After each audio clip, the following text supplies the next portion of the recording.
Beautiful day today. Gonna say good morning to my man Debo. What's happening, D? How you doing this morning? Man, I'm doing it. That's all I can say. You know what I'm up against. You see me over here. I'm getting her done. That's all. Great top of the morning. Love that. Loving that fit with the little Nike down there. Yeah. Thank you, bro. Feeling that. Appreciate What it. size is that? It's a female. Your size? It's female.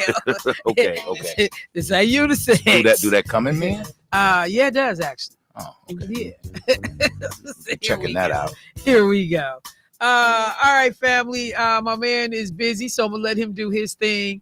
While I'm doing that, I gotta take just a quick second, and I'm glad that Debo mentioned it at the top of the morning when I came in. Just taking a moment to comment on a loss that occurred over the last few days here in Milwaukee. A sister by the name of Latanya Ford, a school teacher in the Milwaukee Public School District, was actually, she lost her life as what people believe may be a case of domestic violence. And she was a teacher over at Elm Creative, which is the school of like the elementary school of the arts, Elm Creative Arts School. She was a mother, grandmother of one, mother of two. And according to the police department, a 52-year-old male suspect turned himself into the police station. So according to her family, she had been involved with this man in a relationship for about 8 years. She had just removed herself from the situation, according to family. And she was on her way to pick up a friend and spend the day with her shortly before being shot. On Sunday, dozens of her family and friends wore purple, which was her favorite color, in her honor, and had just a community observance in honor of her life. This was over on the corner of 60th and West Hampton. They did a balloon release, and they just talked about the fact that, what type of person she was, that, there were children that have loved this woman, have come up under her by way of her classroom. And so there will be students that will return to school in a bit that will learn of her passing, that won't have the opportunity to be taught by her. And, it was just kind of interesting because when Debo first brought up Latanya or Miss Ford, and I didn't realize, I was like, how old was she? And he said 51. And, I had this weird moment when, because when you think about DV cases, domestic violence situations, you tend to think younger because people still don't have a control on their emotions. They don't know how to deal with, conflict. They don't know how to deal with frustration and anger. But you just realize that there are people that at any age can be subject to domestic violence and to some of the madness that goes with these situations. So I wanted to take a moment and an opportunity just to say to the family and friends of Latanya Ford, to the students who have been fortunate to have this sister be a teacher. We here at the radio station obviously send our condolences. I know that there were people that are friends, other additional colleagues, and it will be a huge loss for people. You just think about, I just went and hung out with one of my friends who in fact is a principal at an area high school, and she and I just hung out, what was that, Friday night. And so you just think about the fact that on the way there or leaving, that suddenly you could get a phone call that somebody has lost their life in this horrible, horrible way. So I always want to remind people, if you see people in situations that look stressful, that you make sure that you let people know that you are a resource for them. that you do what you can to talk to them about their safety and what it looks like to get out of those situations. I tell sisters all the time, pay attention to the warning signs, because there usually are warning signs. And some folks will say, hey, we got together, all was great, and then they just changed. It was like a light switch flipped and they became this person I didn't know. That does happen. But the majority of the time, there are warning signs. Um, Debo, did you know this sister? Not on a personal level like that, but I mean, we would see each other in passing. She frequented WCs and Cherries, different things of that nature, just as an outlet, I guess. And her nightlife, very beautiful person, always smiled. Hey, Debo, how you doing? Things of that nature, but you would never know the backstory. And I always say, Michelle, you don't know what people are going through in their life. Sometimes it doesn't take a whole lot just to smile and say hello and so forth, because you don't know what it took for me to get here today. You know, Right. what I went through at the house just to be able to come out. Right. So yeah, that's all I wanted to impart there. Well, that is one thing I definitely, you know, growing up, and I've talked about this before on the show, but growing up in a household for a brief period of time, because, you know, I moved out. I told my mom, I ain't married this dude. You did. I ain't signed up for this. Um, I gotta go. But, you know, I would watch my mother um, just have a hellish weekend, because my stepfather, he started drinking right after he got off work on Friday, and he would show his behind and clown right up until Sunday afternoon, just in time for NFL football, so he could sit back in the den and, and chill and watch the game. And you would just look at this dude like, who is this monster in our house? You know, it was crazy. And I've physically gotten into fights. Um, I've done all that, you know, and it's just like, man, this is absolutely madness. And I would have the conversations later with my mother as an adult, you know, like, dude, why are you staying? Why did you stay? And my mother stayed for a long time. Like when I say a long time, I was good, grown, had my son, and you know, getting ready to get married myself. And my mother was still, in fact, my mother, I don't think I've ever mentioned this. I don't talk about it much, but my mother didn't come to my wedding when I got married because my mother was all about appearances. You know, old school women in the South. You You didn't want him married, there. yeah, he couldn't come. And Yeah. my mother was like, "Well, Yeah. Michelle, if he's not welcome, then I'm not coming." I was like, "Well, you gonna have to stay at the house then." Wow. Yeah, and I mean, and like, you know, she married him when I was 11. Mm-hmm. So I was looking at her like, dude, you ain't even known this dude, you know, but they Right, actually right. had gone to school together.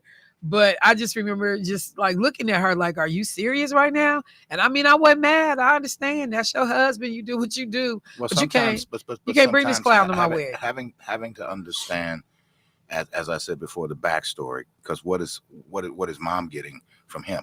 Well, I know you ain't going to. She won't let me come. You know, things of that nature, and she got to go back home to this guy, Right. and all of the above. And that was the part that I had to be mature enough to think Right. about, that, yeah, she was going to pay a cost. Mm-hmm. Because she would have come without him, and he was like Mm-hmm. stupid jealous, and so she would have paid. You know, she most likely would have got jumped on and had to fight this dude, Mm-hmm.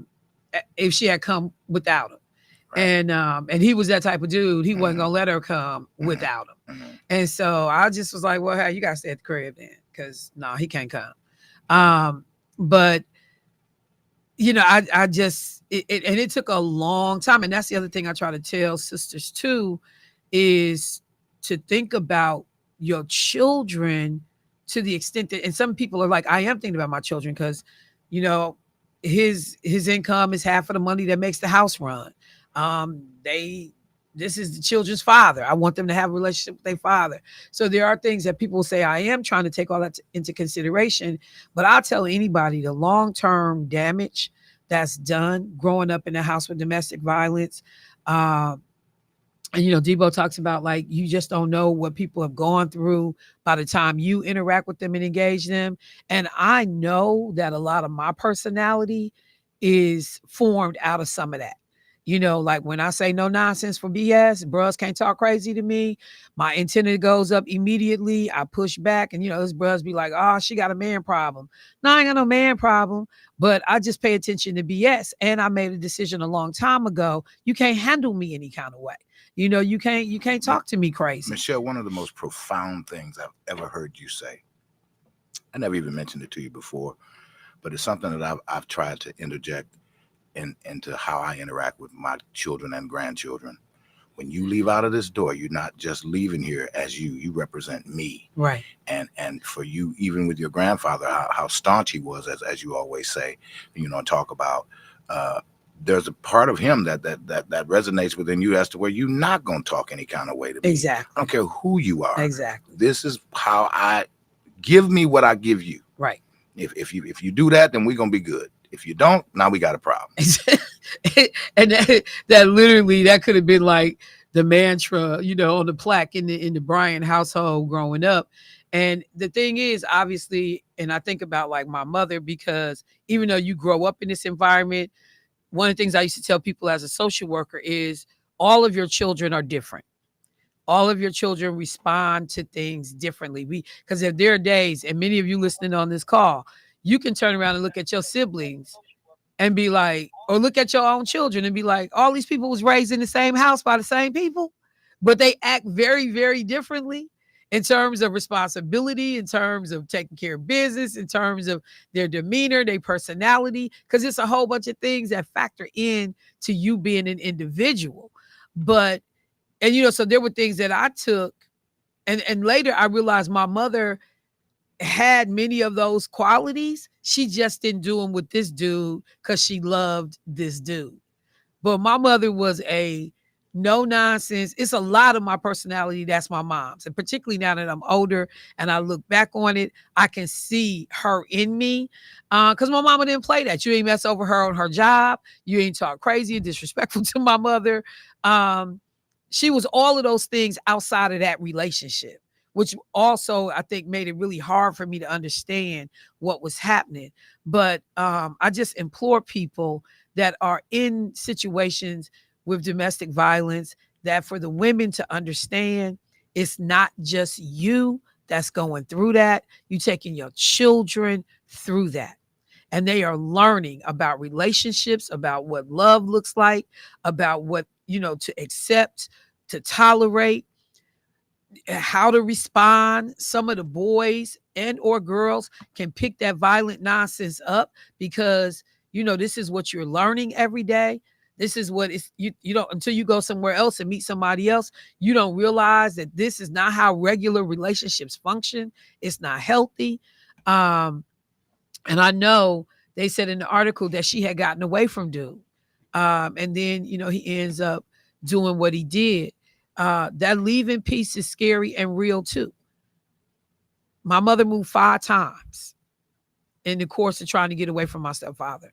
She moved 5 times. My mother owned 3 additional homes because my mother didn't rent every time she moved away. My mother bought a house every time she moved away. And he ended up moving into the next house. I mean, he would always, sweet talk his way back in. Now, the one thing I could say about her that was cold was she didn't never he had to have his own, my stepfather made good money. They had we had the fairy tale on the out. If you stood outside on the street and saw the house, Brady Bunch. Come on, we was doing the thing. But, and even when you came in, the house itself, I learned how to keep a beautiful home from my mother. House beautiful, furnishings beautiful. Pay attention to the vibe in the house, though. It was toxic in that joint. I wouldn't dare have a sleepover, bring none of my friends over, because you just didn't ever know what was going to happen, particularly Friday to Sunday. Right, anything. Yeah, and he was a whole clown. He would clown when her sisters would be in town. Wow. I watched all of my aunts. When he had jumped on my mom one time, they all jacked this Negro up. Like, I remember my aunt. He didn't expect that. No, he knew. No, he knew. The baby sister, the baby sister, Narissa, she had the knife up to his throat. Like, I ain't most element.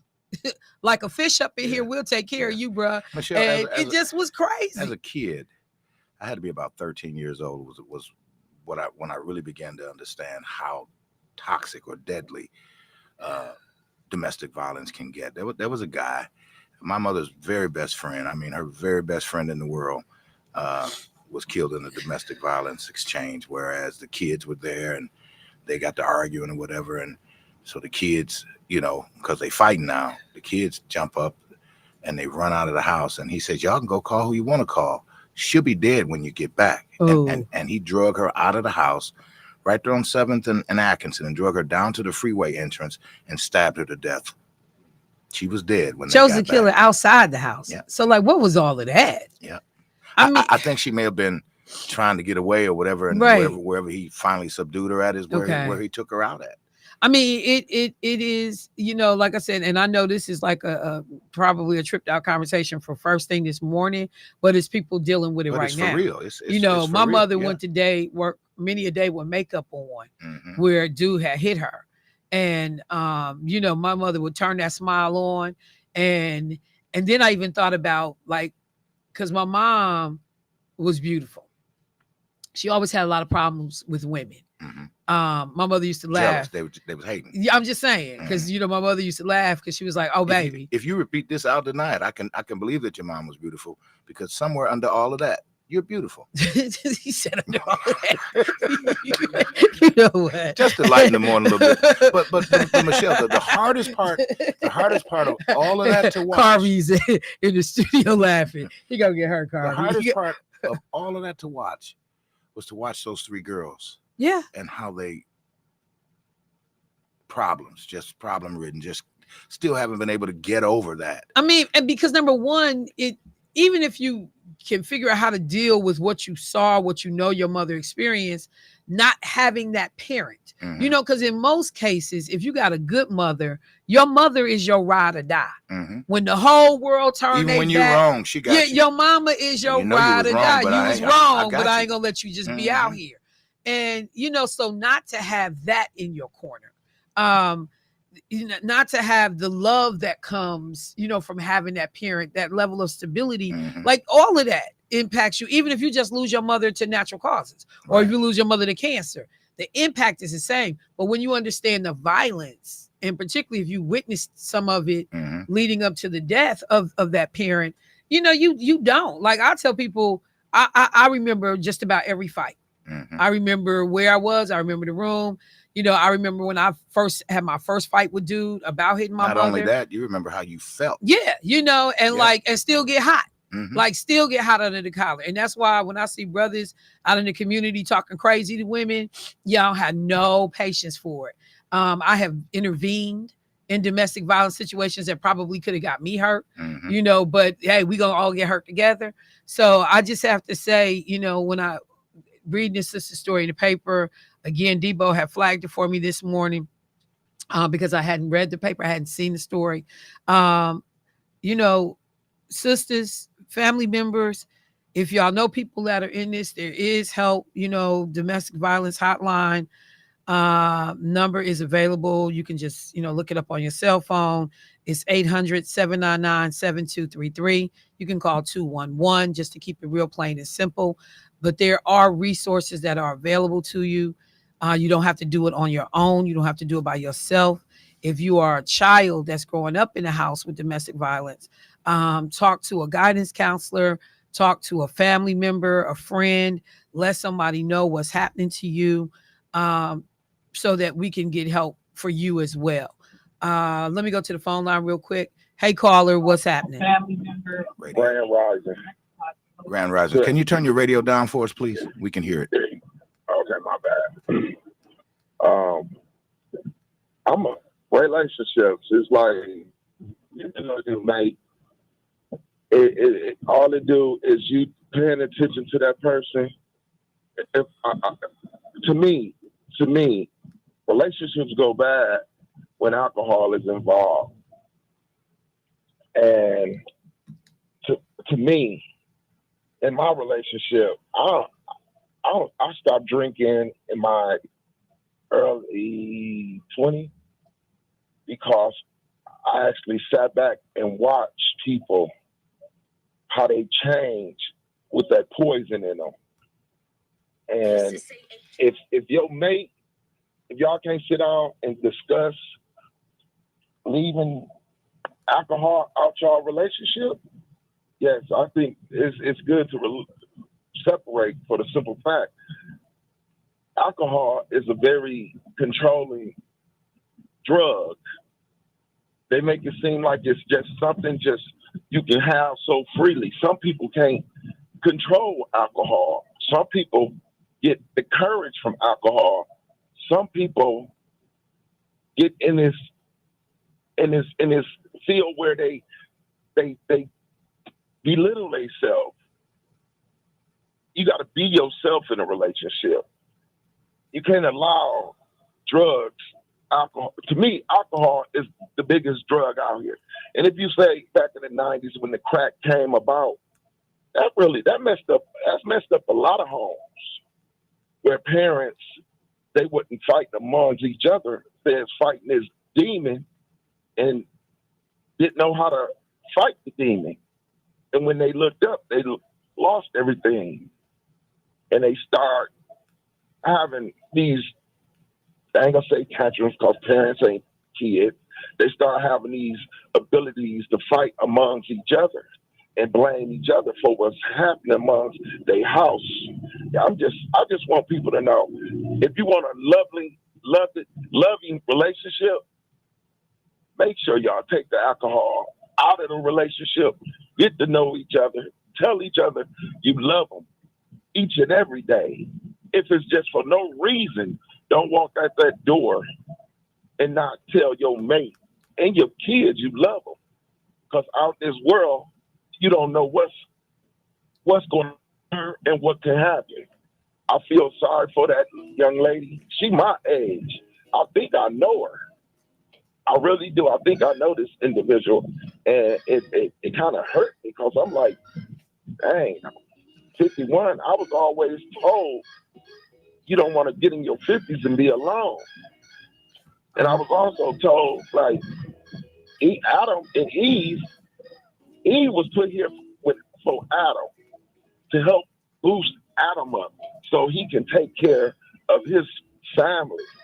But it's just so much nonsense out here that you gotta learn how to be you and learn how to get the love you want from somebody.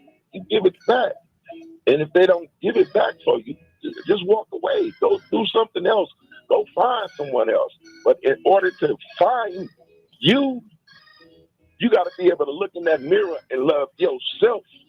Look, I'm gonna try to love anybody else. I'm gonna leave it right there. It don't happen. It just don't happen. I'm up against the break, bruh, but I think that's an excellent point to leave it at. You got to love yourself before you can try to love anybody else. Thank you for the call. I appreciate it. Because when you love yourself, you have people handle you differently. Michelle Bryant, WNOV, 860 AM, 106.5 FM, family. I'll be right back.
Now, back to Say Something Real with your host, Michelle Bryant, on 860 WNOV.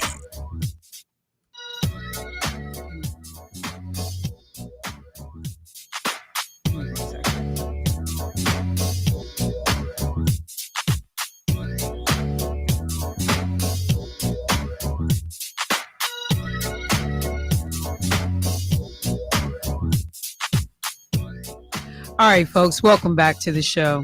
You know, the conversation we were just having regarding the unfortunate loss of life of a Milwaukee public school teacher to a what people believe to be a domestic violence situation. It made me in a weird way, because y'all know with me, Keith always says, does it always go back to slavery? Some things for me also always goes down to or goes back to politics, and you know, the way we do certain things. And I was thinking about this statement that was made by a brother who is a Republican lieutenant governor, and he was at a rally. And I'm trying to pull the story up. He's from North Carolina. He is a lieutenant governor. His name is Mark Robinson, and he was making a speech to a church group in White Lake, North Carolina. And in this speech, he was talking about, at that time, it was the upcoming 4th of July holiday. So he was trying to tell people, you know, that you got to protect freedom at all costs. And he is running to be governor, in fact, now in North Carolina. And he has been endorsed by Donald Trump. Okay. And in his speech, one of the things, and I need to just pull up the audio from the speech, but this is something that he says in his speech. He says, folks, quote, folks, you see, there's a class of people in this nation that want you to forget that. And that he was referring to is that you got to protect freedom at all costs. He said, they want control. They don't care about Democrats. They don't care about Republicans. They don't care about anything. They care about control. And then he went on to make comparisons in the United States when the U.S. military in World War II, he was talking about the bombing of Pearl Harbor. And he said, quote, we didn't quibble about it. We didn't argue about it. We didn't fight about it. We killed it. And, you know, you sitting back going, killed it. He goes on to say, quote, some liberal somewhere is going to say, that sounds awful. Too bad. Get mad at me if you want to. Some folks need killing. It's time for somebody to say it. It's not a matter of vengeance. It's not a matter of being mean or spiteful. It's a matter of necessity. When Reach for comment, obviously, you know, his people tried to sidestep and say that he was talking about enemies of the U.S. But the thing is that his conversation, it was not an international tone. It was a localized conversation. So people walked out of there like, well, exactly who are we talking about? Are the some people that need to be killed? And then this coming from the Republicans, you know, who talk about protecting life, and, you know, they don't want abortions to be able to happen in this country, but you find with executions. You don't want people to have control over reproductive freedom, but you find with being the judge and the jury, you know, and not giving somebody due process and taking somebody's life. And even in cases where due process may have been afforded, because sometimes the system does not always work. And we've seen innocent people end up on death row. But I just was trying to just juxtapose those two things, weigh those two things. You know, like, you struggle with, how do you on one hand sit up and advocate? And it's what people say all the time.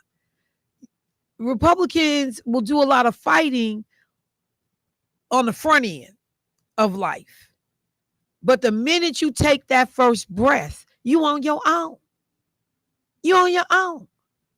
No safety net programs, cuts to education, drastic cuts to education, you know, civil rights being dismantled. We're going to do voter suppression to keep you out of the political power. We're going to get rid of the Affordable Care Act so that you don't have access to quality health care, basic checkups. You know, we're going to make sure that you can't stay on your parents' insurance until you're 26 years old and finally got your footing and can get your own job in your own situation. So there's a seamless continuity of care. We're going to do all of that. But we're going to fight like hell on the front end. And it doesn't matter what the circumstances of that pregnancy are and how we got here. But then after that, you on your own. The other things that can kill you, gun violence and, who has guns and bump stocks to stop a gun from being used as an automatic weapon. We do nothing about any of that. And I just had this whole moment when I was just like, you sound crazy, black man. You sound crazy. Who are the some people that need to be killed? Because we all know there's been a time in this country when white folks felt that way about brothers. No value. And we still can see, that's why the slogan Black Lives Matter is still a thing and became a thing, because that's why Colin Kaepernick don't have a job. And all of the civil rights activists and the people that have marched in the streets, because they've said that our lives clearly didn't matter to people. Breonna Taylor, do I need to do the laundry list? And we add to those names every month. This brother down here at the Hyatt, whose family I just spoke with last week, we've added his name to the list now. And while it wasn't law enforcement, whatever this little fake security company was, but this brother is gone and he shouldn't be. He should not be gone. So that's the thing that's so crazy, that you would have a black man standing up at an audience telling folks, some folks just need to be killed. As we watch George Floyd lay dying in the streets, and nobody felt that they could help him because lay people understood you probably would lose your own life trying to help George Floyd. Let me go to the phone line real quick. Hey, caller, what's happening? Good morning. I hear you talking, but with a lot of things that black people go through, black people have been so nice and kind. So of course you have a lot of racist people who gonna do stuff. Police gonna do stuff because no matter how kind you are, they're gonna walk over you with no regret. And black people keep looking for equality. Stop looking for equality. When you stop looking for equality, things will stop happening. Stop looking for resources. You made it this far without resources, just like with the Republican Party. Black people keep trying to be so nice and kind. And this is going to be very controversial, Michelle. You want the Republican Party to stop treating you this way? You want police officers to stop killing black people? Treat them like they a nigga. Because one thing about a nigga and these racists, they don't want to walk in shoes as a nigga. They don't want to be looked at as a nigga, and they don't want to have the same value. Treat them like one, and you will get the respect you want. See, playing the bigger person and turning the other cheek ain't never did anything for blacks. And every time black people try to ask for a George Floyd bill or try to get resources from the Republican Party, they still come to you with evilness and do what they do with no regret. But if you treat them like a nigga, they will understand. And one thing every black person got in them is a nigga. And one thing a racist and a Republican do not want to deal with is a nigga. But if you treat them like a nigga or treat them worse than a nigga, you will get the respect you want. And if you think I'm lying, go talk to one of your great-grandparents or one of your grandparents. They lived it. Treat them like a nigga. You won't need a George Floyd bill. You won't need their resources. Al, Let me ask you a question. Al, let me ask you a question. Go for it. Do you have to continue to just beat that word up like that, man? I mean, and just continue to use it. It's bad enough that you use it, but I think I think that's overkill. It ain't my show, but I think you're doing too much this morning. Well, let me be honest with you. Racists call y'all bad all the time, and y'all get quiet. But when y'all get pissy drunk and you're coming to an angry Christian, y'all say that word and then something even worse. So please don't be offended when I say it.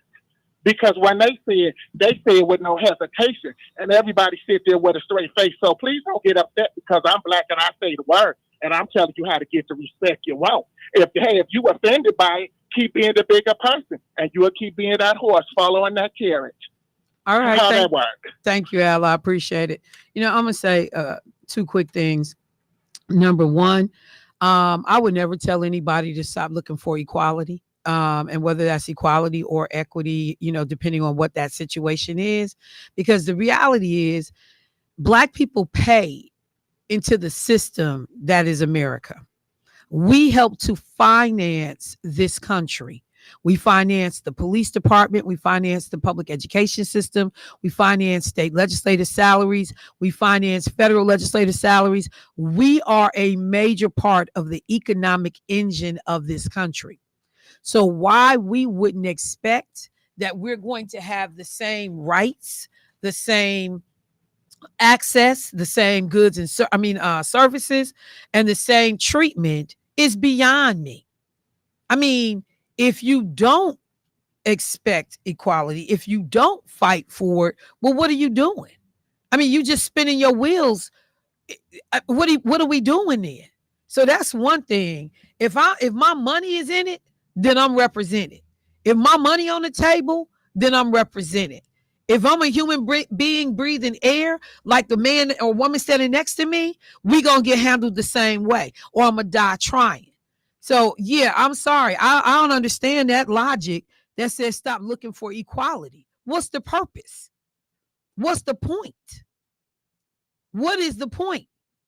My child is going to get opportunities that were denied to his great-grandfather and great-grandparents. That's what we work for every day. And we've seen progress. It's been slow, but it's been steady. We've seen progress. So I would never tell my community and my people to stop looking for equality. Don't just look for it, fight for it. The other premise to your statement, Al, which is you got to treat people, you said like a nigga, and I'm assuming that's the harsh and nasty way which people treat, Black folks. And and I think that's why I understood the exception of the use of the word, when Debo was asking the question. I always tell people, number one, don't become what you don't like. If I don't like nasty, racist, ignorant, belligerent people, why would I become one? Why would I act that way?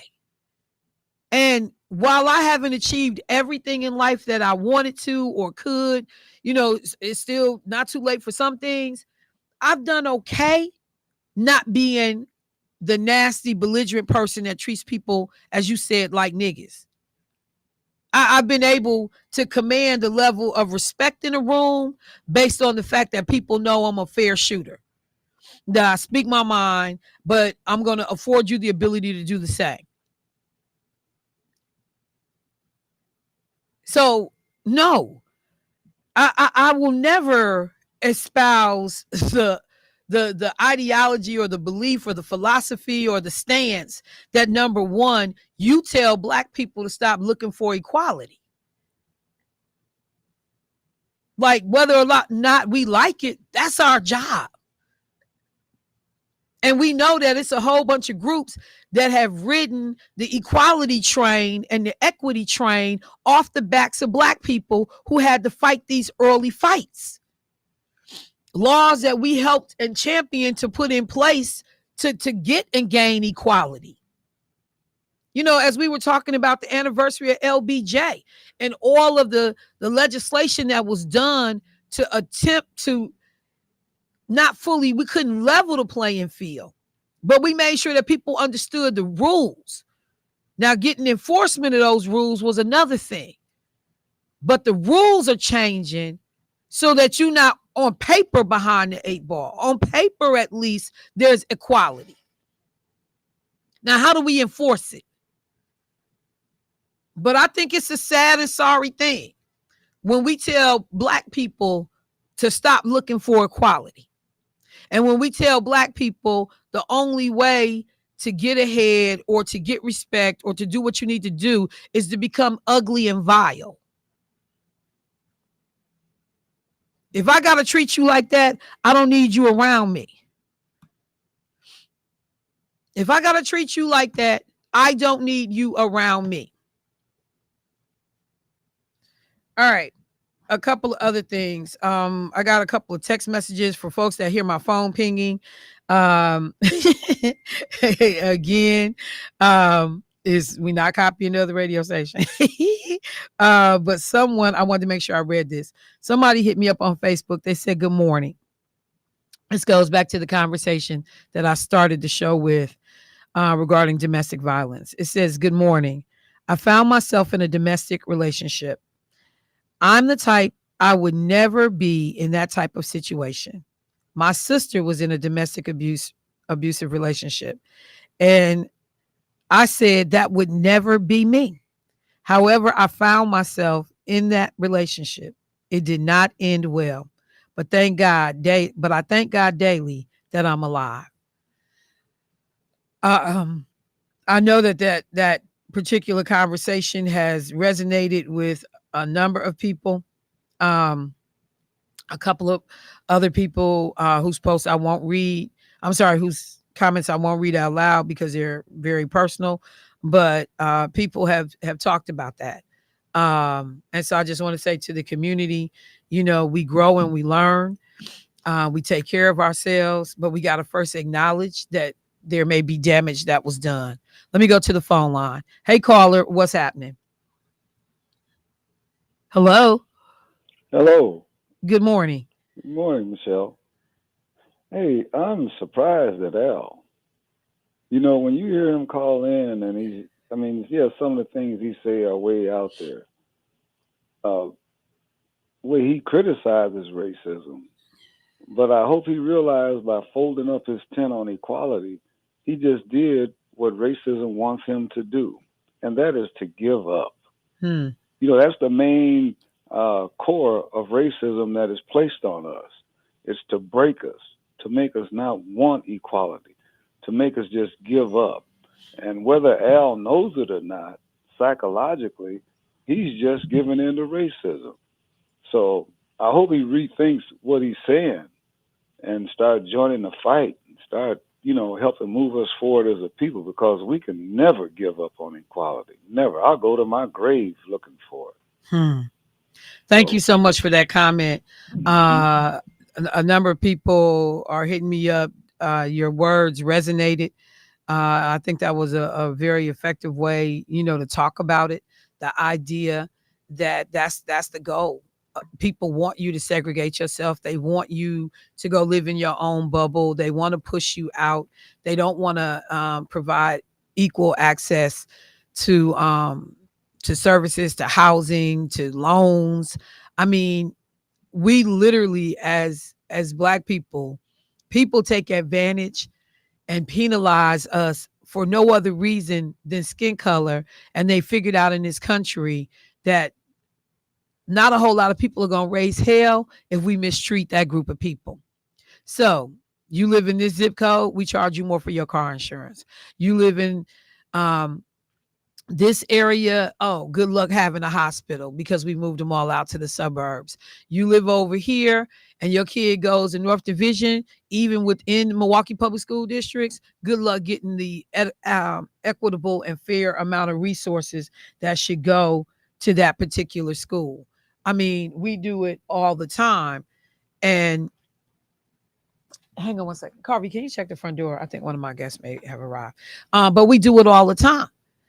So we definitely, I appreciate the way that this last caller, added to the conversation in terms of saying, hey, when you walk away from the idea of equality, you basically let the racists win. That was an excellent way to frame that understanding that. Let me go to the phone line. Hey, caller, what's happening? Hey, Michelle, tell me this, Uh-huh. okay? You got North America, South America, and Europe, all these different areas, right? Right. Okay. Now, as a North America, let me close this door. They want you to believe that you're from Africa and probably are African descended and stuff like that. What's his name? Christopher Columbus. They want y'all to think he discovered America. He didn't discover America. You feel me? He was over in India. He said, from his words was, they were Indians of this nature. He wasn't saying that they were just real Indians. He just called them that. But honestly, why they don't give us reparations, or don't tell us or let us know who we is because you are in your native land. You ain't no Indian.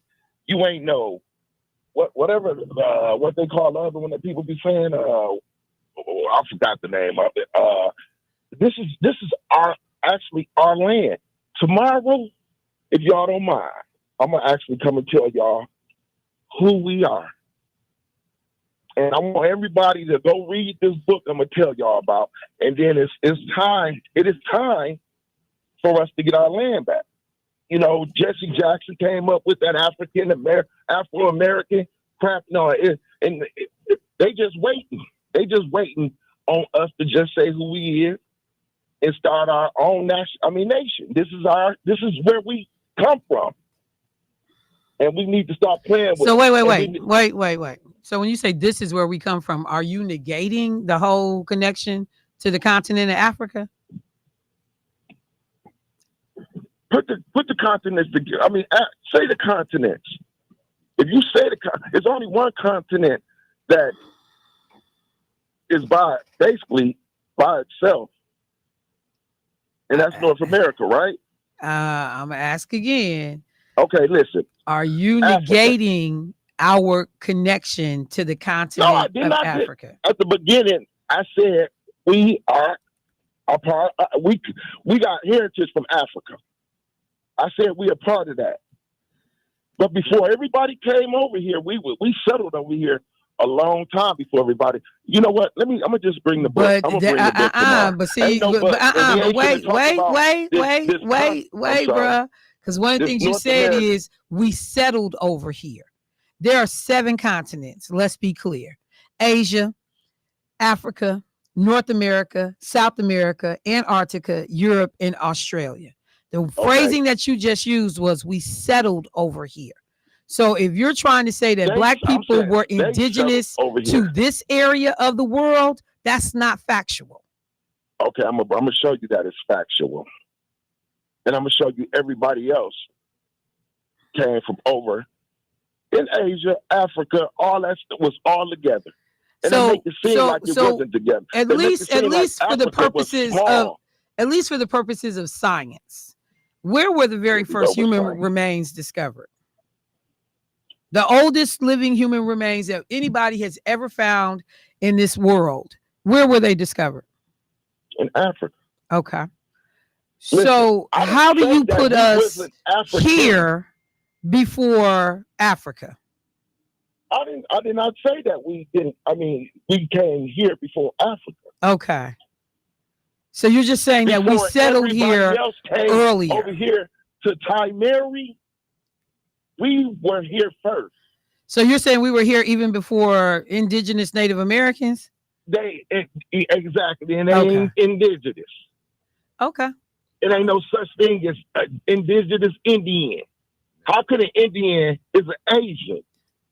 And they in this book they state that they're Asian. Or I'm gonna just read the book to y'all. So, and this a bunch of lies. And this corporation of America, we ain't a part. We listen. We ain't a part of that. That's why we don't get no reparations. We ain't a part of that.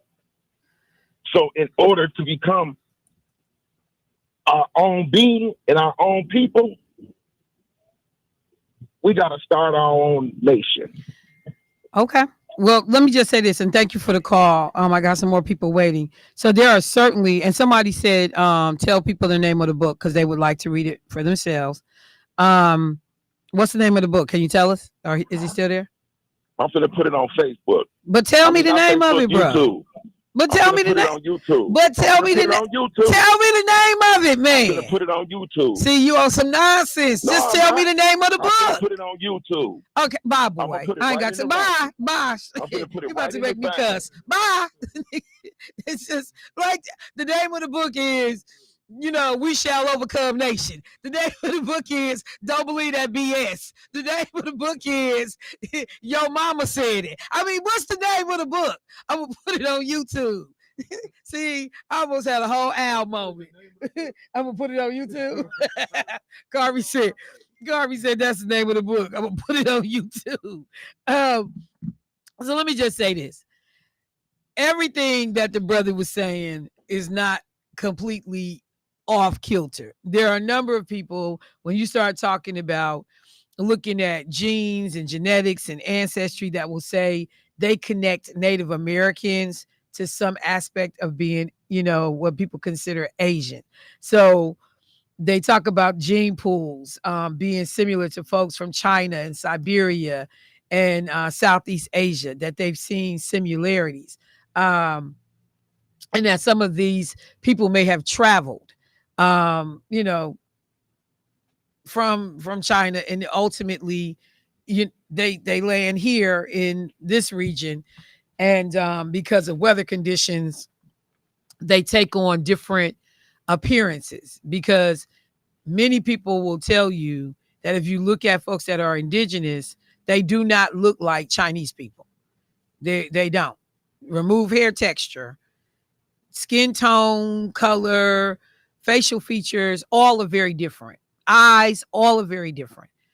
So I just want people that are listening to be like, wait, he said what now? What's happening? Those theories, those hypotheses, those beliefs have been done and circulated and researched before. I just want to say that. Let me go to the phone line real quick. Hey, caller, what's happening? Hello. Let me go to the next one. Hey, caller, Hello? what's that? Hey, caller, what's happening? Hey, can you hear me? I can.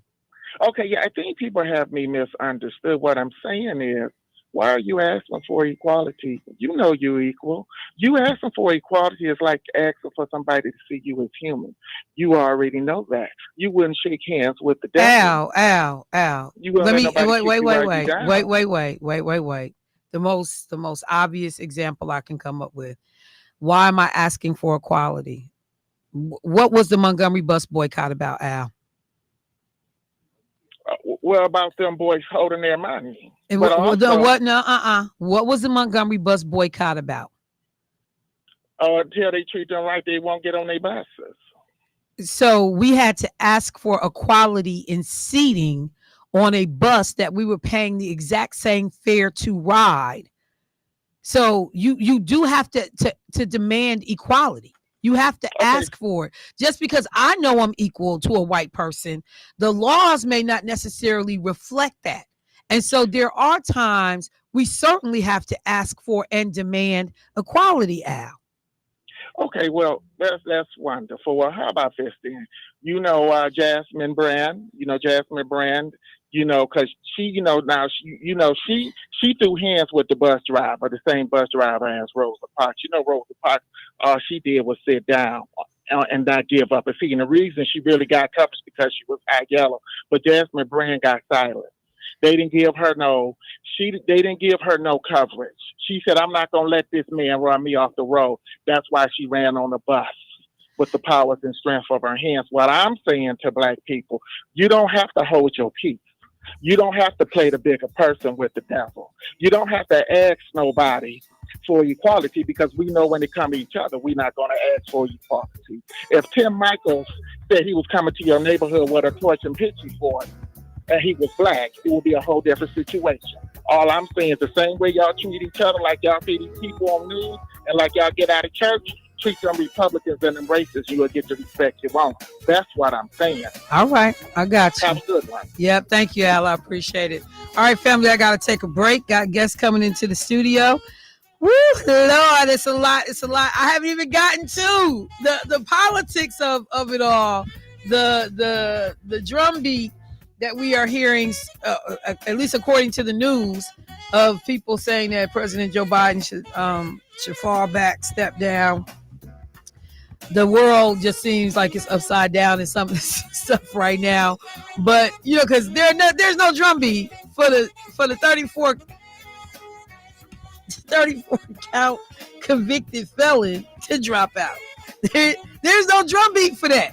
The media ain't hyping that, but woo, Lord, I gotta take a break. Michelle Bryant, WNOV 860 AM 106.5 FM. Be right back.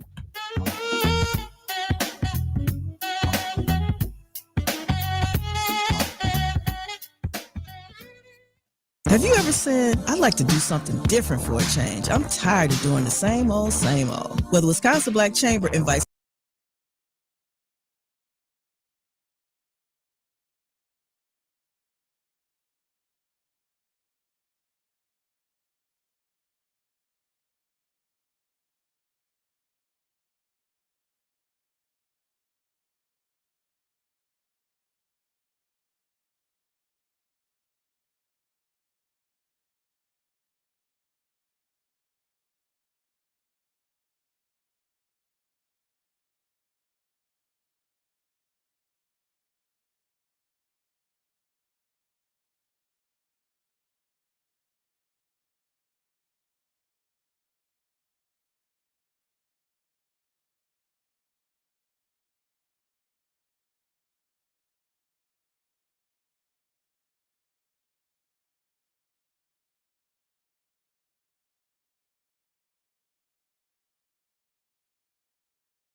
Now, back to Say Something Real with your host, Michelle Bryant on WNOV.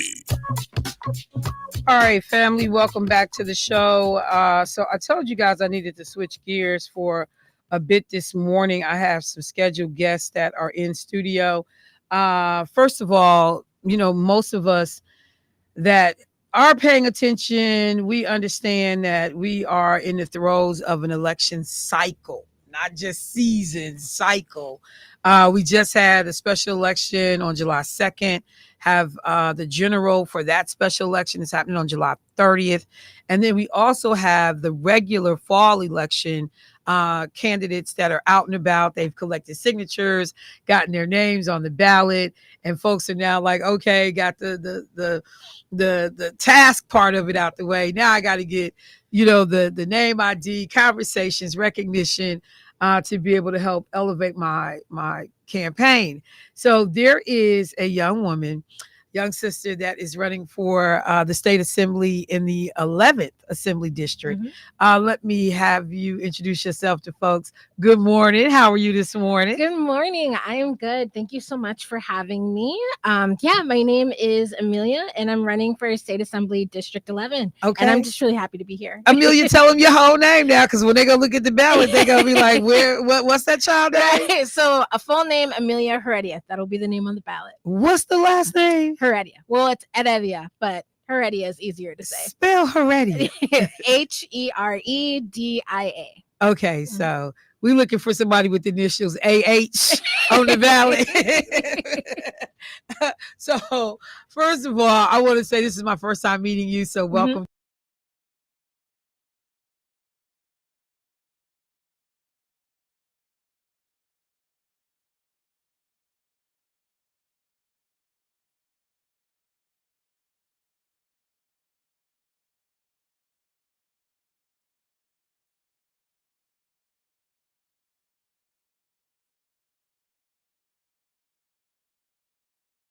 That generational name to me. I'm currently a graduate student at UW Milwaukee. I was president of student government for 2 years there and have been a part of student government my entire time there, which is 6 or 7 years. We're trying to. So are you a Milwaukee native? Yes. Yep. Grew up on the South Side. And where'd you go to high school? I did 2 years at Ronald Reagan, and then I transferred over to an online school called iForward Online Charter. Okay. Okay. Yeah. Okay. So Milwaukee native. Yep. So you go to school, Milwaukee. Yep. UWM, Yep. my alma mater. Wonderful.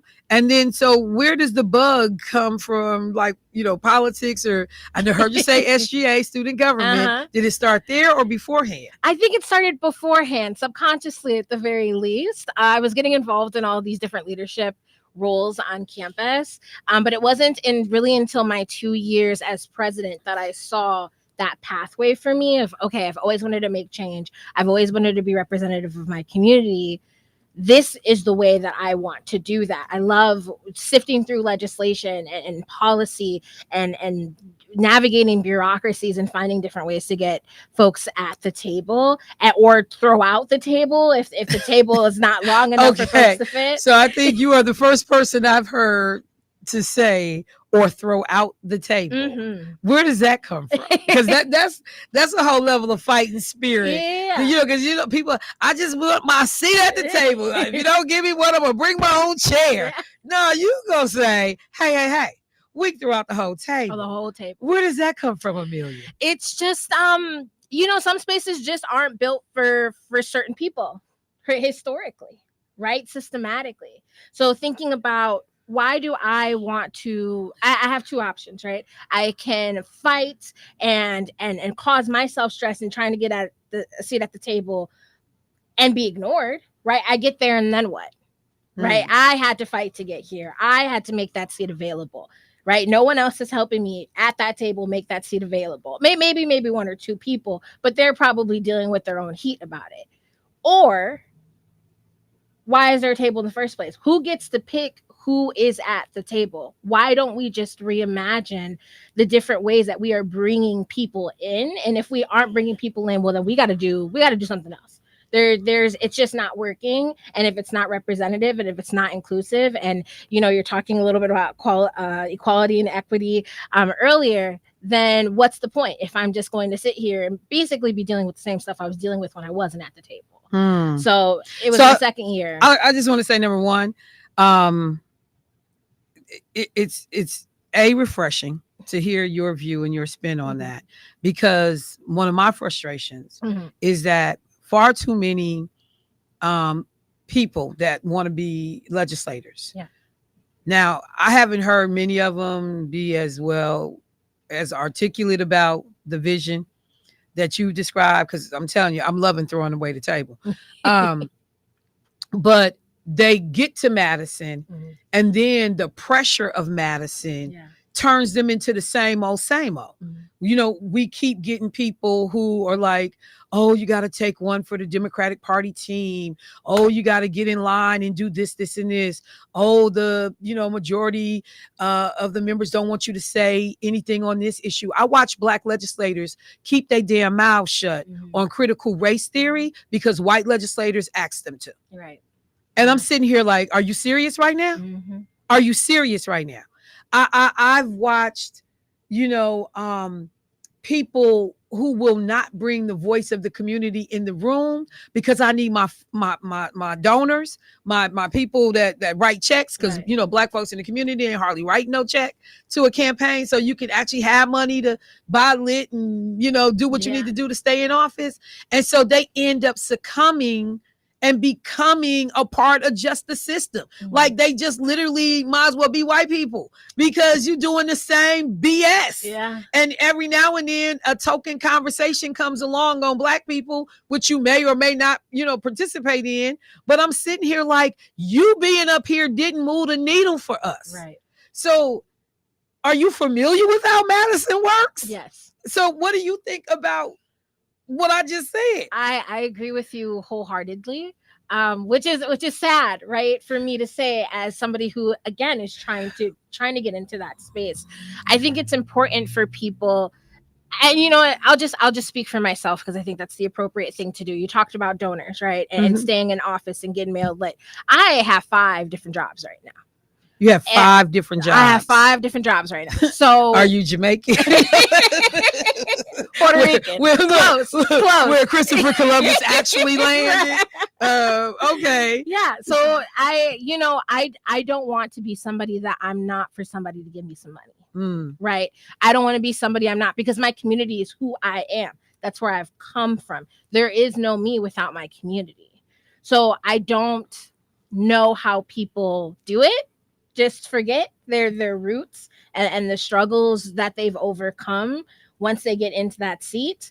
But no, my plan is to take everyone with me. There is not going to be a step in this process for me where I'm not going back to the community and asking those questions and getting that feedback. I mean, folks have put me in the hot seat and had made sure that, you know, when you're representing us, make sure that you're asking these questions and make sure that when you're knocking doors, that you're bringing up these problems and giving folks their space to also bring up their problems, right? So put me to the task because I'm nothing without my community. So then let's talk about the community. The 11th Assembly District, for people that don't understand fully what the boundaries of that district are, help people visualize where in the city the 11th Assembly District sits. So my best way of explaining it is Haven Woods Forest or County Park or forgive me because I don't know how to describe it, but Havenwood sits right in the middle of it. It's a bit of a jagged district, but think 53209, 53218. So it's kind of like bridging right over there.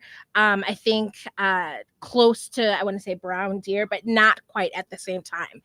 But it's a bit of a jagged district. I do encourage folks to go to the State Assembly Legislator website to just get a better picture of it, because it's not a, So let me give some unsolicited advice. Yeah. When that question gets asked, I need to be able to say, for the most part, north we going up to 65th. Yep. South we going this way. Yep. East we going, because people not gonna do what you just said. They not getting ready to go look up the number of people who call me and say, Michelle, I don't know where I vote. Dude, you call me on a cell phone that you could have looked the information up with yourself. Yeah. And they was like, Michelle, I don't know where I go vote. So you're like, I didn't even say nothing. Yeah. So I'm gonna just tell you, for the purposes of this conversation in the next several weeks, be able to say here to here, there to there. Because people, they're gonna depend on you. Right. So and I can figure out quickly, oh yeah, I'm in her district. Yeah. Okay. But so you gotten the signatures. How many signatures did you have to get on the ballot? So minimum was 200, maximum 400. I got 241, and the ones that were valid were 233. I'm always gonna remember those numbers because you're knocking doors, you're getting signature. Like let me say this again. Unsolicited advice. If you got to collect minimum 200 and they let you collect up to 4, always go to shoot for the 4. We were out there because when I say we'll challenge and try to come for them other little 30 signatures that was good to keep you under. Yeah. So, but I'm loving it because that also means that you did a great job with the collection. That those other 30 something signatures didn't get challenged because that's all it would have took to keep you off the ballot. Yes, yeah. It's like 32 challenges. Yeah. Which could be for anything. Yeah. But I'm okay. But we here now. We here. But I want you to remember that going forward. Yeah.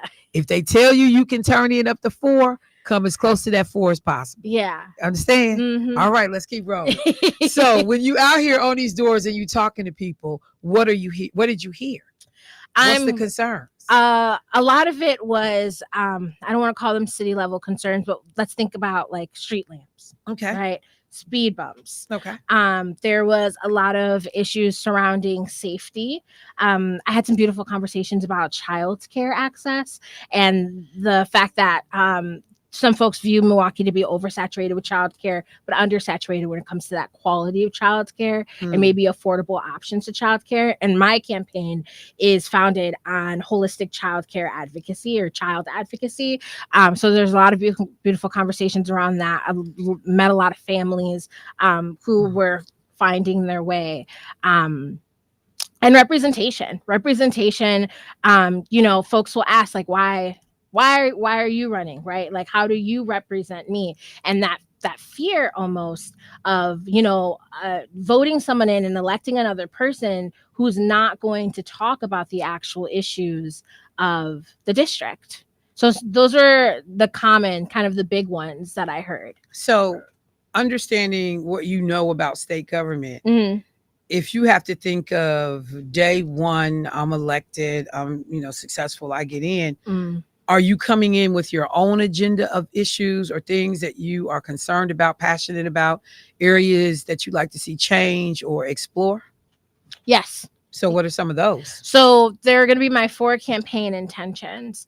So I want to expand children's access to housing, food, and education. So thinking about holistically, I can't talk about that without talking about the adults in the room, right? So if children don't have housing, let's talk about the caps and the different complexities when it comes to affordable housing in the city. So conversations like that and getting those conversations started and really getting into the weeds about that.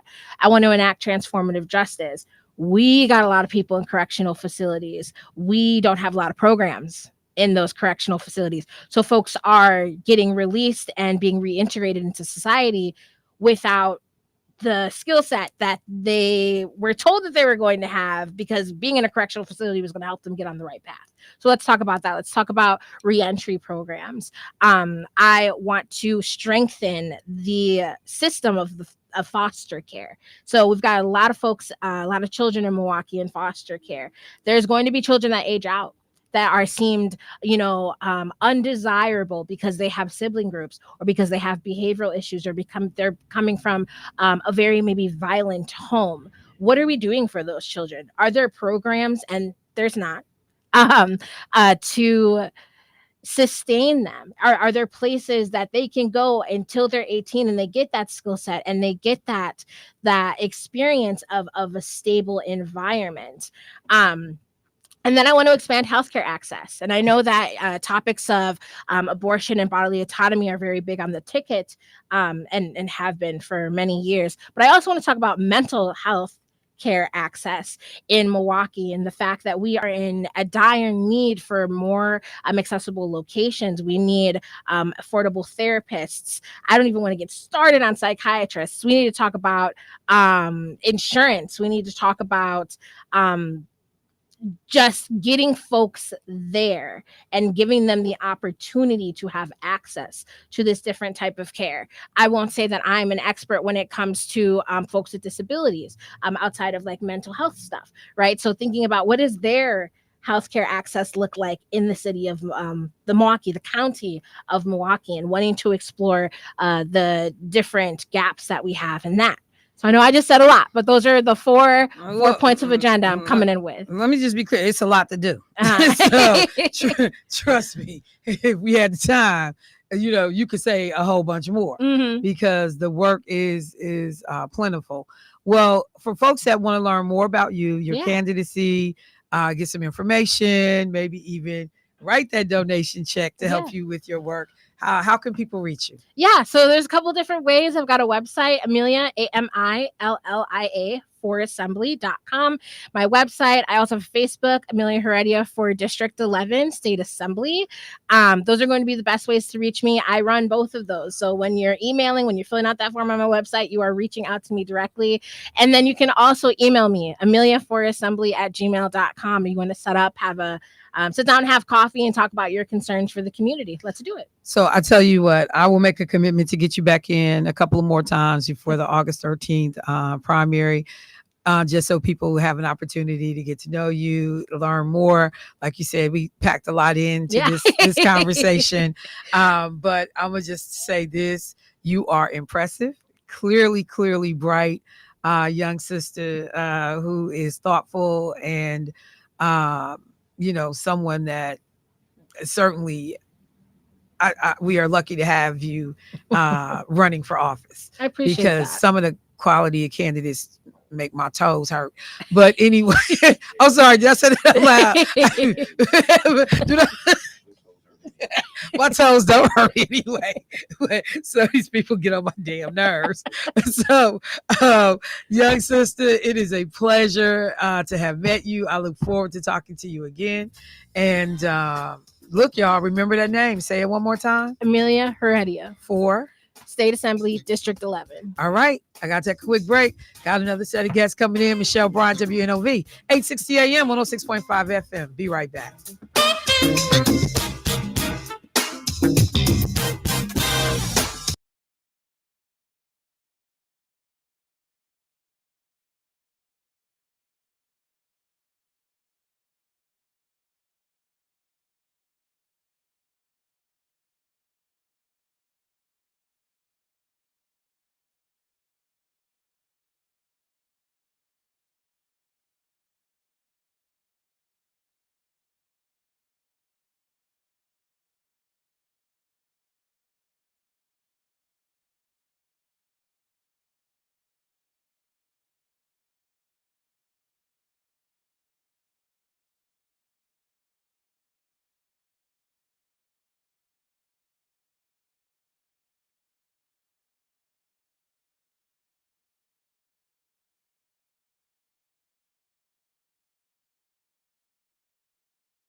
Now,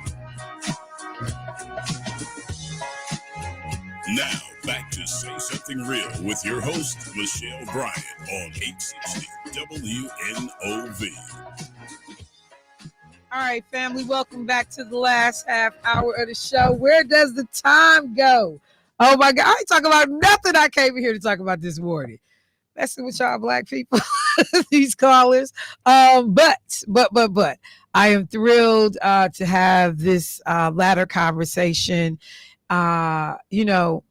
This past week, I was listening to an advertisement of sorts, inviting local people in the Milwaukee community to get on a bus and go over to Chicago, go learn about black winemakers, and visit some black businesses in the Chicago area. And I thought, well, that's cool and that's interesting, because as I am somebody who looks for ways to support black owned businesses, being able to find where these people are is one thing.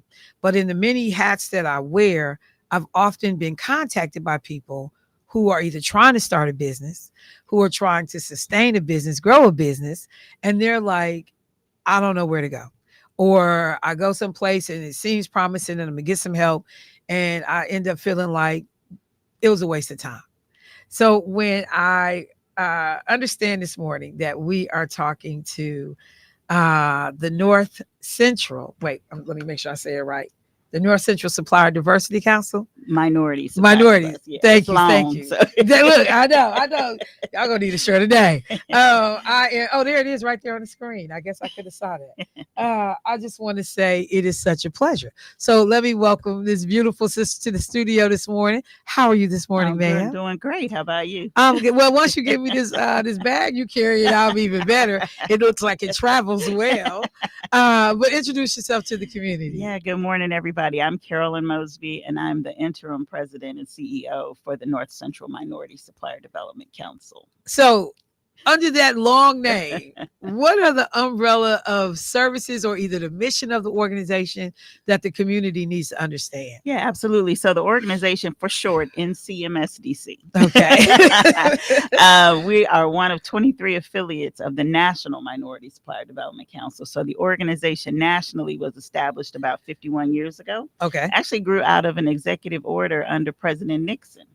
So when he created the federal programs, MBDA, That's all I'm saying. SBA, That's all I'm saying. A group of corporations figured out, hey, we need to do something, as well, outside of just what the federal government is doing. And so several organizations and communities around the country formed organizations with the goal of helping, at that time, primarily African-American owned businesses do business with major corporations. And so from that, the national organization was established, and then the affiliates across the country. So there are 23 affiliates that cover the entire United States. And the North Central Council covers Minnesota, Wisconsin, South Dakota, North Dakota, and Iowa. And so the office is here. And so the goal and the mission of the organization, both regionally and nationally, is to connect corporations with qualified and certified minority-owned businesses for the purpose of doing business.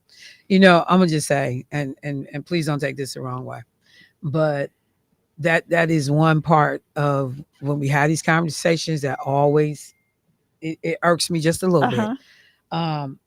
Because it always becomes necessary for us to say qualified so-and-so businesses. When we talk about white businesses, we don't use that language, but when it, and that, I think that speaks more to the systemic issues and racism, that we, that word is always a part of the narrative when we talk about black business, that we got to stress, and we find ourselves doing it too.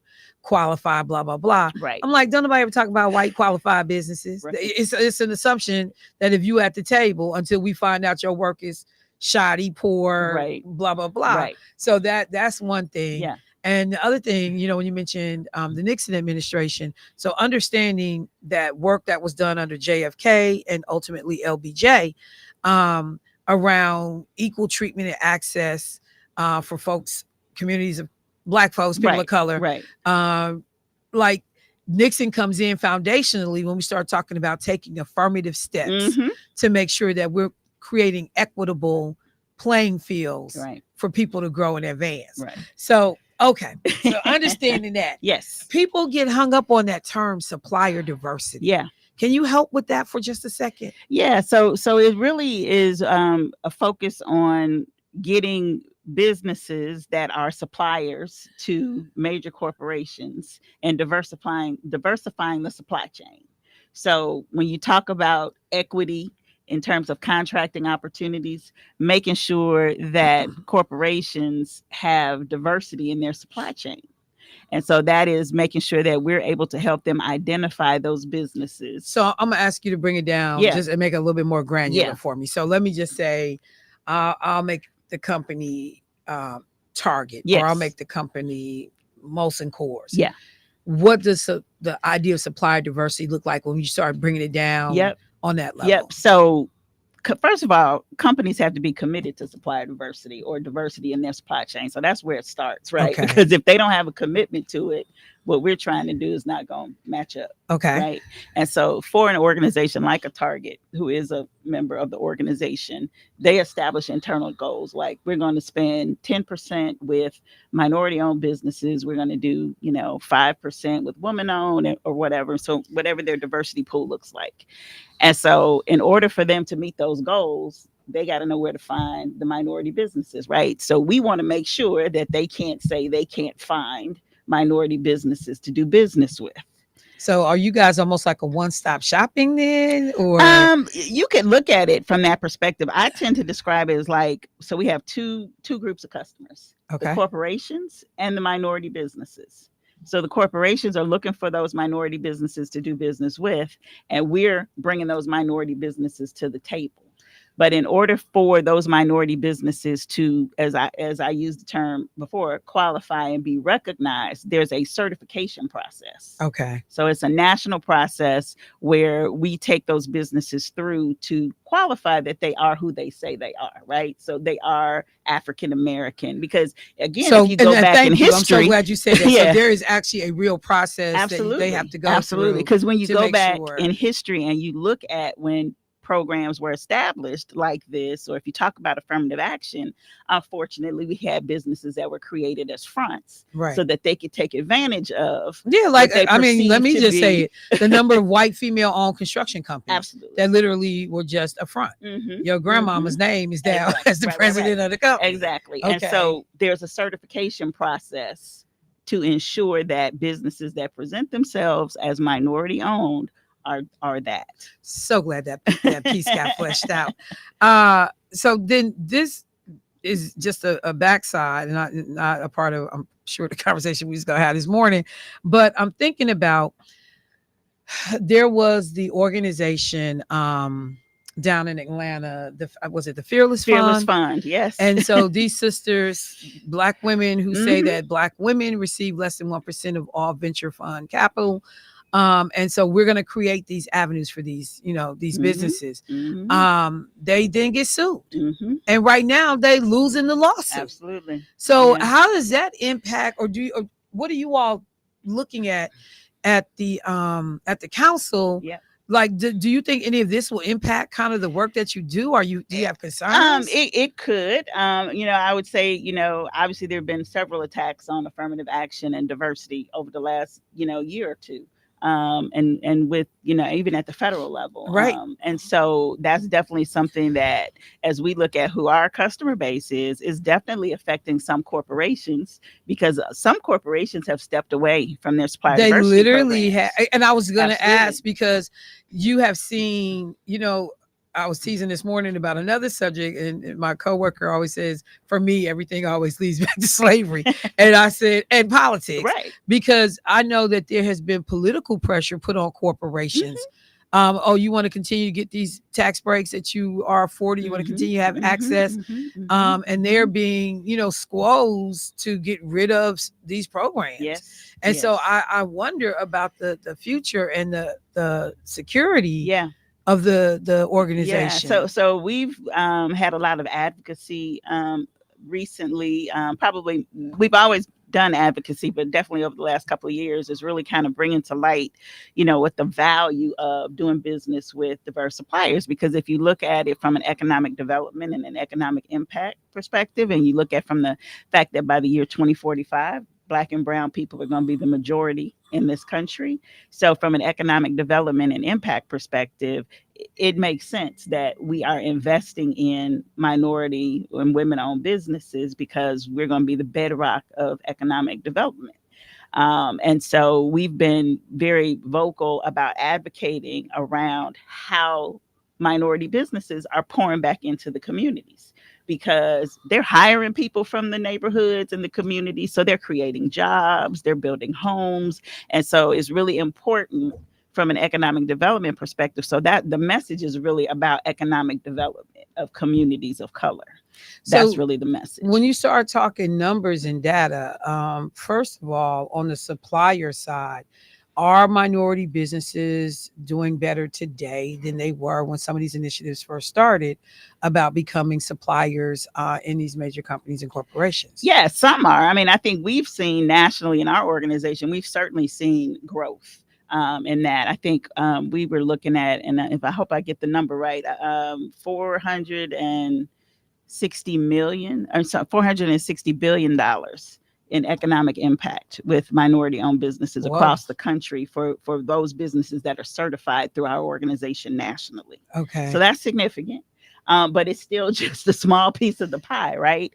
And so that's what some of the things that we're looking at as we talk about investing in minority-owned businesses are really about how to grow minority businesses. Because at the same time, as you talked about, we have people that are trying to start businesses. We have people that have been in business for a long time, and then really helping them understand about what are the resources that are needed to start and sustain and grow your business. And then, having programs for businesses that are at different levels of growth in their journey. Because, the reality is somebody that's just starting a business can't walk into a Target or a Best Buy and get a contract. But what can we do to help them get ready, to be able to have that conversation? And then what can we do with the corporations by saying, listen, you may not need any more IT companies, but there's probably some areas where you don't have any minority suppliers or suppliers, period. So that's a gap in your supply chain. So what can we do to get some of these minority businesses that want to start businesses be able to know what those gaps are? So, because that means there's a demand. So if your corporation has that gap, others probably do too. So that's a business opportunity for somebody. And I'm glad you said that, because when the RNC getting ready to come, and everybody's talking about, there's going to be, all these economic opportunities for small businesses or business owners in the city of Milwaukee, in the state of Wisconsin, to be able to do business with the RNC. One of the first things I started thinking about, because when the DNC was scheduled to come, they were running a lot of commercials here at the radio station about, if you want to be a vendor, we're having these meetings, and we'll tell you what areas we need, suppliers in. And I kept trying to think, so do we even have the bench in terms of businesses for some of these areas that like the RNC would have been looking for?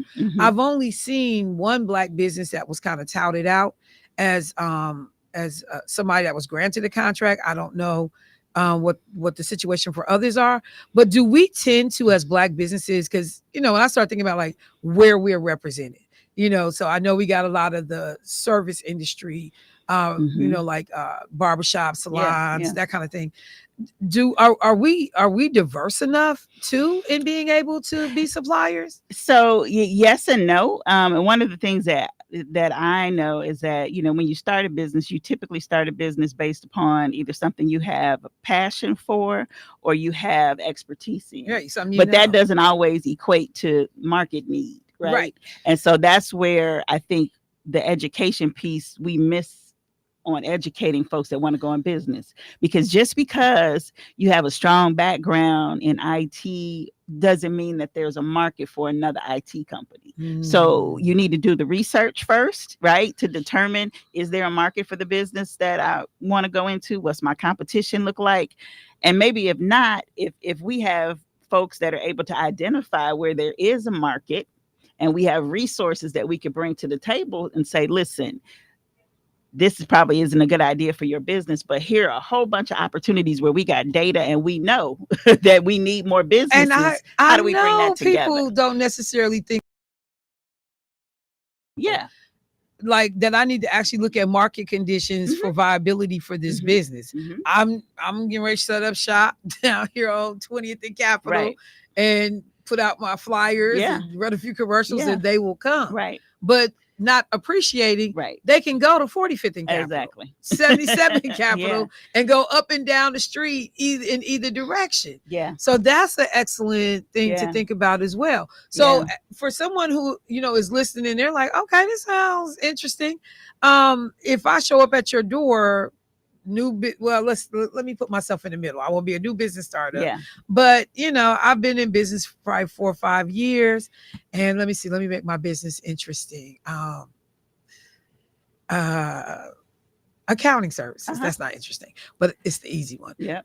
What happens when I call your counsel for a meet? So initially we'll probably ask you why you're interested in becoming a certified minority owned business, because one of the things that I always try to encourage is you got to do your own research. I can tell you anything, right? I don't know your business, but just like you make a decision to go into business, you have to make a decision about what resources you need. So coming to the door to learn about the resource, that's definitely the first step. And so we would certainly kind of provide you with the information around what is certification, what are the different types, because there's a lot of different certifications out there. Right. And 9 times out of 10, about like DBE and all of them. Right. So there's a bunch and they all exist for different reasons. And so a lot of times people will come and say, well, so-and-so said I needed to get certified. I was like, well, don't listen to so-and-so because so-and-so isn't running your business. But at the same time, you need to understand, because there's a lot of paperwork.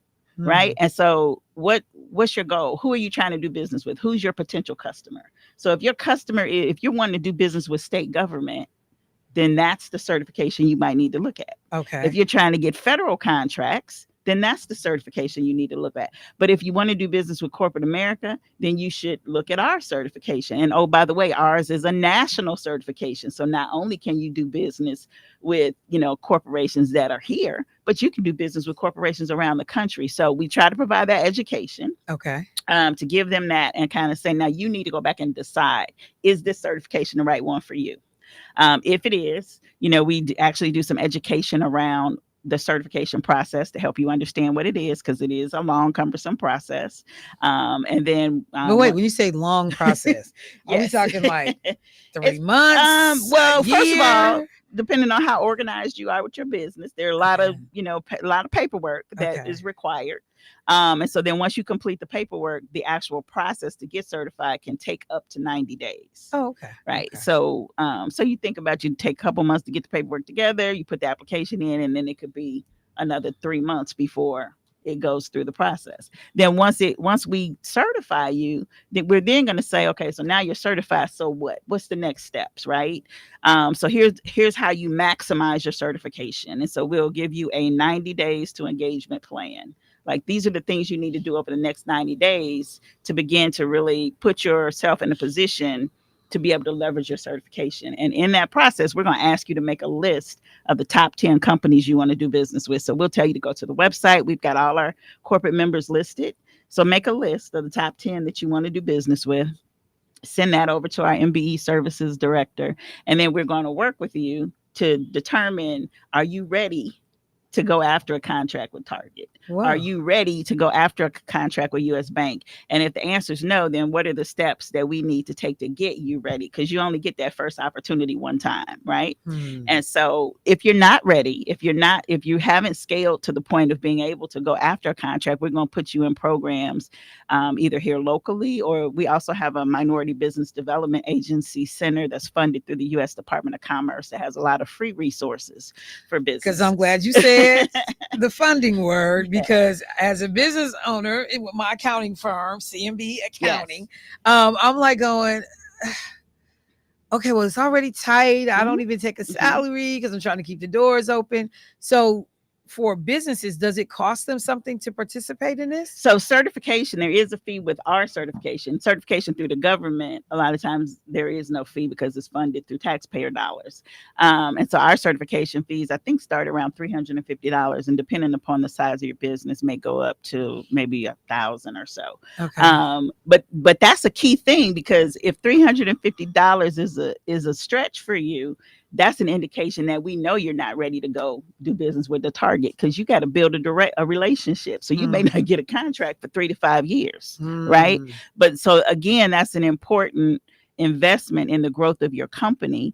But then we also have programs and that started around COVID, because we were like, we need to be able to help sustain some of our minority businesses. So we've had corporations that have contributed to a pot for businesses that can't afford the certification fee. So we'll kind of do like a scholarship to cover their certification fees so that they can go ahead and get certified. So just so I understand, so when I first contact you, am I paying at that point because I'm already on the certification journey, or no? We're going to ask you to go through a pre-certification webinar first, just so that you can learn what certification is, so you can make a decision. Hey, is this right for me? Okay. And then if you make the decision that it's right for you, then you start the application process, and then before you submit, you make the payment. Okay. I just wanted to understand that part. Yeah. So in terms of the organization overall, you guys just had are you guys looking at like a leadership change? Or? Yes.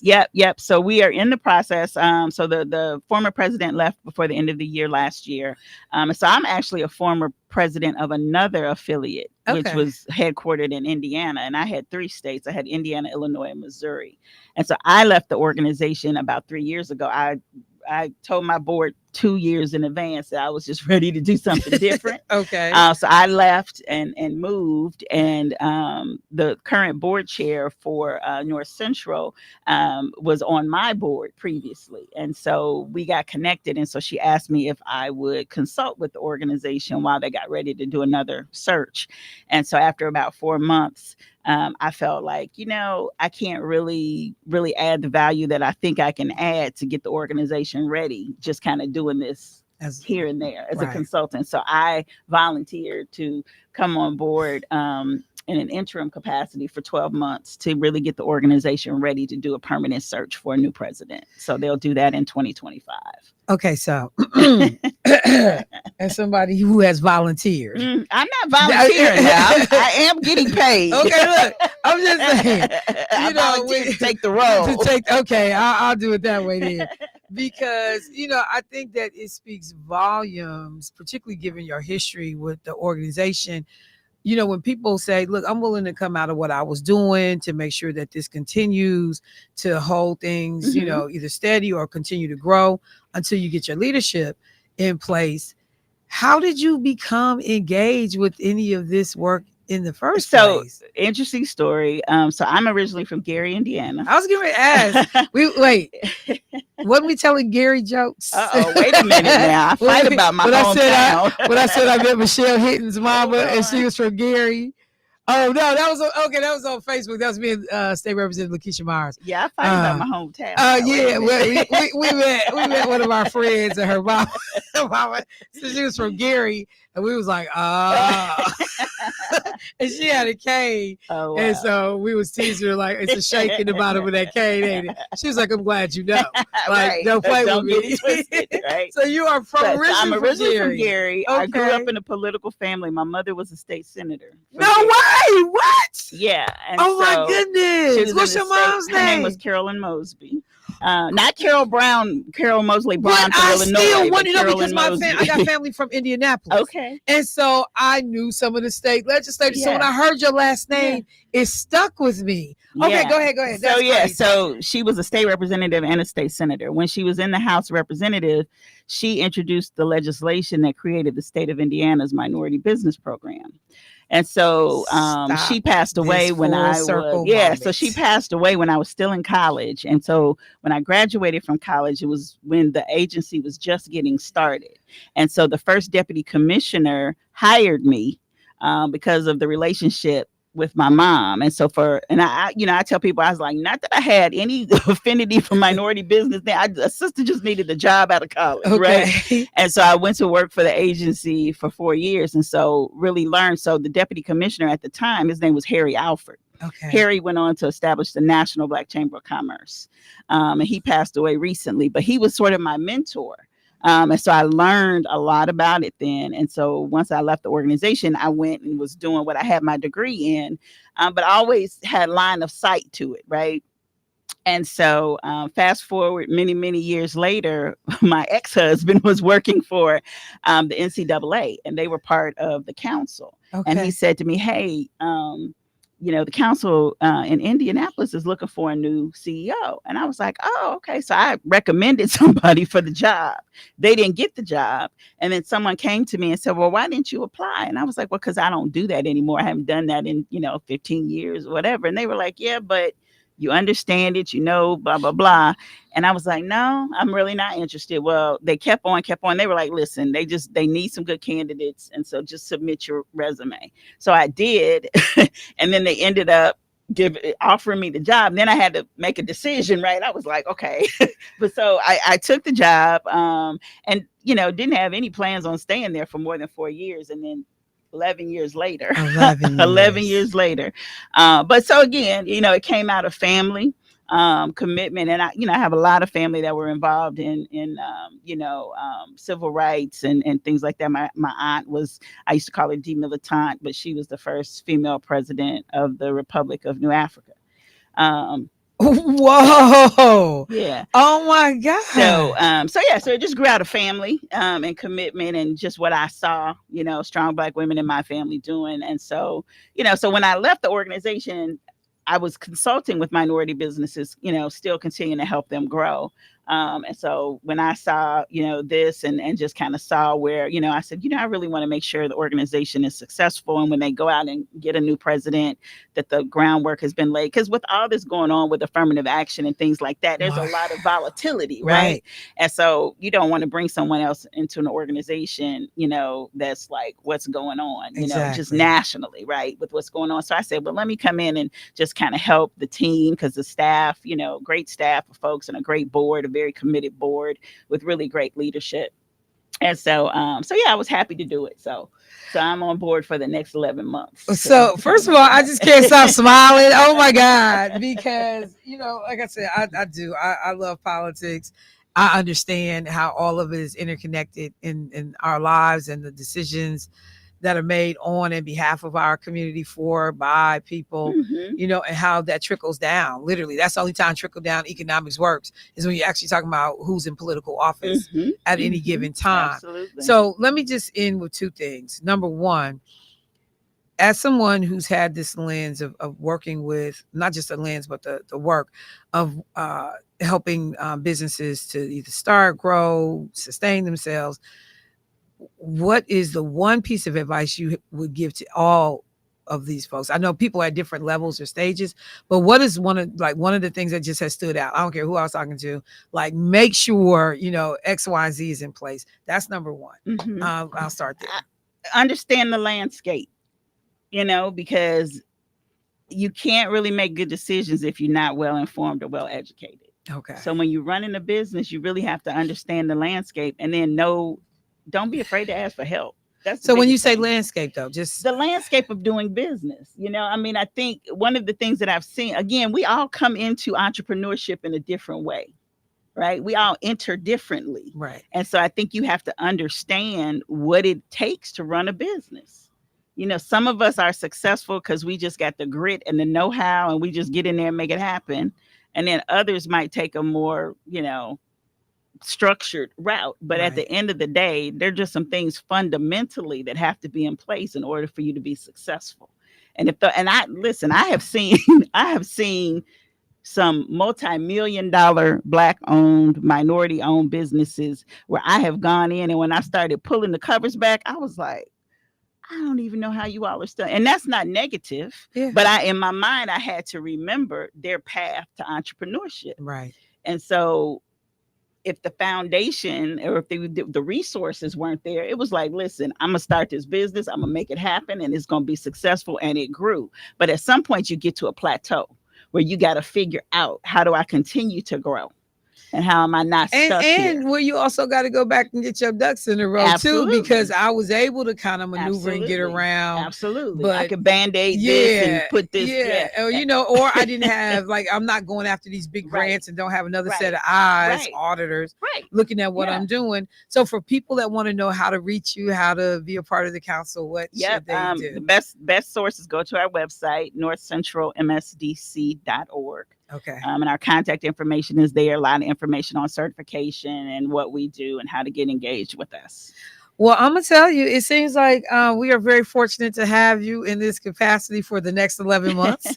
Look, we're going to take it. We're going to take it. I encourage people in our community to take advantage of, the services that is offered by North Central Minority Supplier Development Council. Understand, what certification looks like. And I appreciate what you said about who am I trying to do business with? Yeah. Because the first thing you got to understand is who is your customer. Yes, absolutely. I got to plug our golf outing coming up. It's not here. It's in Minnesota, but July 24th, we have a golf outing. Wonderful opportunity to connect with those corporations you want to do business with. Really? So go to our website and learn about that too. So. Okay. Well, perfect. Well, thank you so much. I appreciate it. It has been a pleasure to talk to you. You as well. Yeah, we're in good hands for 11 months. That's what I was doing. It was time for me to go, hey, you got 11 months. You better figure out how to make this happen. You got 11 months. We are in good hands. Thank you so much. Thank you. All right, family, I got to go. It's been... this whole day was not the day I saw coming. But Michelle Bryant, WNOV, 860 AM. Oh, wait. Hang on. Somebody said spell your last name. Mosby. I forgot that. I saw that. I was like, I was going to text them. I was like, they can write it themselves. All right, family, I get out the way. Debo, appreciate you, bruh. Carvey, my baby. I love that boy. All right, y'all. I'll talk to y'all tomorrow. Peace. Girl, we got to find us a better solution. Just let it all